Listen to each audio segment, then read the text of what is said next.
até achei curioso o ministro da Fazenda, né, o Fernando Haddad, até chegou a falar assim que os governadores de oposição deveriam pegar o telefonema e agradecer ao presidente Lula por esse projeto, porque ele foi completamente republicano. Mas o que a gente viu foi uma reação em cadeia. Demorou a reação, na verdade, né? O governador foi manifestar sobre os vetos 10 horas depois. Acho que estava todo mundo pensando o que ia ser falado, tentando analisar esses vetos ali. O Eduardo Leite, né, o governador do Rio Grande do Sul, também se manifestou, o Caiado, o Cláudio Castro, todo mundo já manifestou ali contrário, né? Esses governadores de oposição ali que já faziam essas críticas ao governo federal. Eu acho que estava muito claro para todos eles, Letícia, só posso imaginar que com pessoas qualificadas trabalhando em todos esses governos, eu vou me permitir imaginar que seja assim, todos eles, quando leram a primeira notícia, ainda na terça-feira ou na segunda-feira, dizendo, olha, tem uma reunião entre Fernando Haddad, ministro da Fazenda, e Rodrigo Pacheco, presidente do Senado, do PSD, para falar sobre vetos. Vai ter veto, tá? Então preparem-se que vai ter veto. Eu imagino que politicamente todo mundo tenha tentado usar o seu articulador político, alguém da bancada, de senadores, de deputados federais, gente, liga pro Pacheco aí, pelo amor de Deus, para saber o que é isso. Ou liguem pro governo federal para saber. Tem alguma indicação? Eu fiquei até pensando se tinha uma articulação ali, já antes de anunciar os vetos, porque senão iam cair com esses vetos, né? Já pensei se talvez era uma articulação nesse sentido. E tem uma coisa que eu ia até perguntar pra Fran, assim, também, que eu fiquei um pouco curiosa, porque o ministro da Fazenda, Fernando Haddad, falou que ia vetar tudo aquilo que impactasse, né? Impacto primário. Impacto primário no governo. Só que tem a questão da federalização, que isso passou, isso não foi vetado. Só que isso, de certa forma, impacta, né? Era muito discutido que falava assim, né? Nos bastidores falava que o governo federal não teria interesse nessas estatais. O que será que mudou? Porque isso impacta, de fato. É bem curioso. E eu acho, Letícia, que todo mundo que prestou atenção sabia que algo podia sair dali. E claro, nós não estamos tratando ainda da última barreira na modificação disso.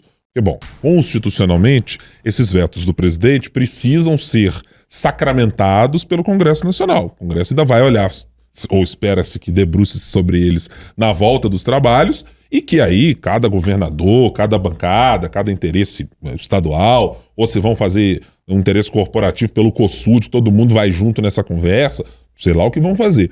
Mas que todos eles se apresentem para dizer, opa, pera isso aqui, vamos derrubar esse veto, ou vamos derrubar parcialmente, ou vamos fazer alguma coisa aqui ou acolá. Mas eu acho que ser pego de surpresa não me parece que é um cenário que podia ser contado. E já tinha ali até nos bastidores, né, a gente já até fez algumas reportagens, que no caso, né, de Minas Gerais, eles tinham recebido uma sinalização que ia ser sancionado sem nenhum veto, então que eles também foram pegos de surpresa e que a princípio isso também teria pego de surpresa o Rodrigo Pacheco, o presidente do Congresso. Ele também não sabia desses vetos, ele estava viajando, ele estava fora do país, aí teve essas reuniões, então ali...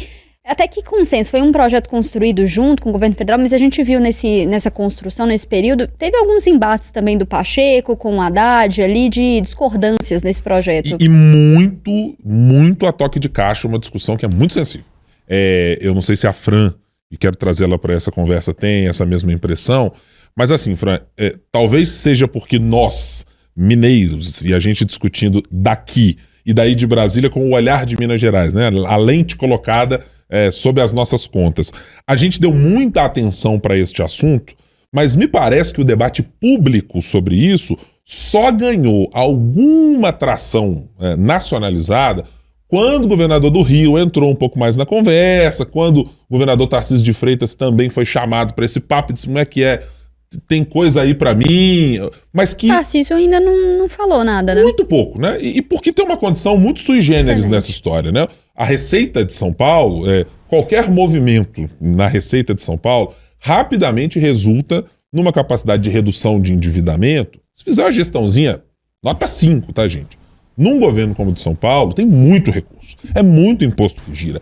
O giro econômico de arrecadação de ICMS, de outros tributos, é muito grande. Então você tem uma margem de endividamento maior que, eu estou aqui pegando a análise feita pelo economista Felipe Salto, de que assim, São Paulo não é o grande foco, preocupado, né, com essa história. Ele sabe que a capacidade de endividamento dele pode até subir, ele não tem um grau de comprometimento como tem Minas Gerais, como tem o Rio Grande do Sul.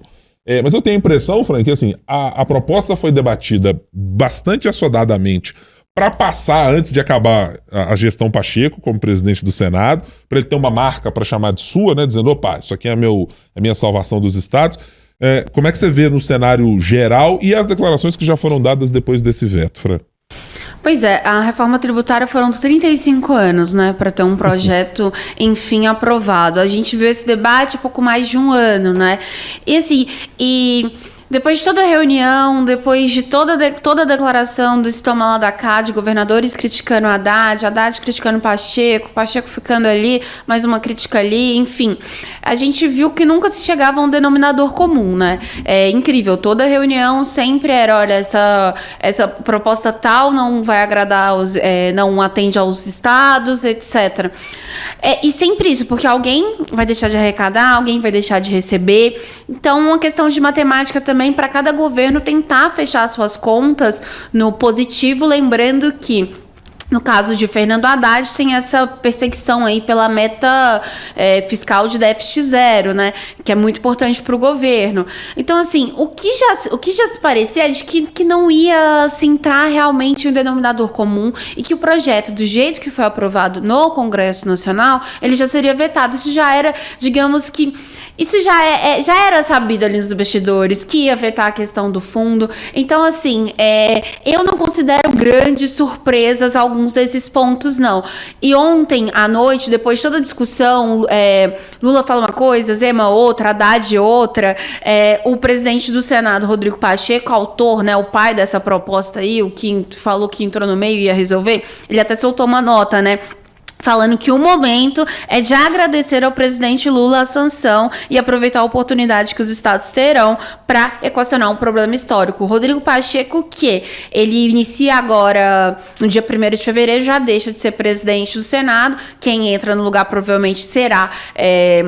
99%, vai que é alguma coisa muda, mas é o Davi Alcolumbre, né, do União Brasil, que também é um aliado histórico. Então, o que me parece também é que os estados podem sim, vão tentar articular para essa derrubada. Numericamente, em relação a bancadas, tem sim número para isso. Agora, só que isso não o que me parece não é mais um problema do senador mineiro. É isso que você até falou, né, Ibrahim? Olha, fiz a minha marca, consegui ali deixar uma solução para os estados. Agora, fato é que nunca vai ser suficiente, né?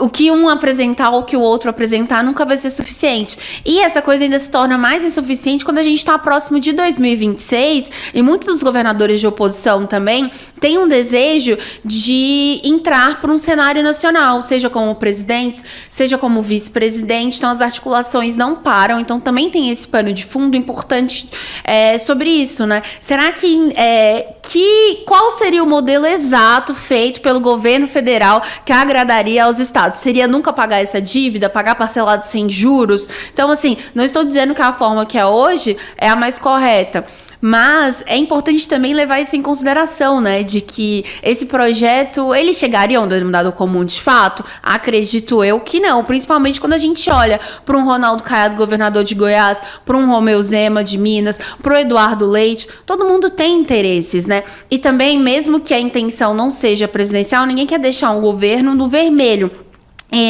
E o Haddad, quando fala ontem, né, governadores de oposição, se fosse eles, ligaria para o Lula e agradeceria. Ele também já adianta sobre essa questão da repactuação da dívida, né? Ele não quis entrar em detalhes, mas falou que os estados depois pagariam isso. Ou seja, começa a se discutir novamente a questão do pacto federativo. Assim, eu sou uma pessoa, não é que eu não sou otimista, mas para mim é um negócio também que não vai para frente. Então essas discussões muito me parecem que fica girando, e talvez a gente vai chegar naquela outra conclusão de que quando a gente fala que o Congresso aprova benefícios fiscais ou coisas do tipo e não tem depois a compensação. Então os caixas ficam no vermelho também. Então assim, é muito daquilo, né? Olhar para o umbigo, ver como é que vai fazer e tal, e não se chega a nenhuma solução.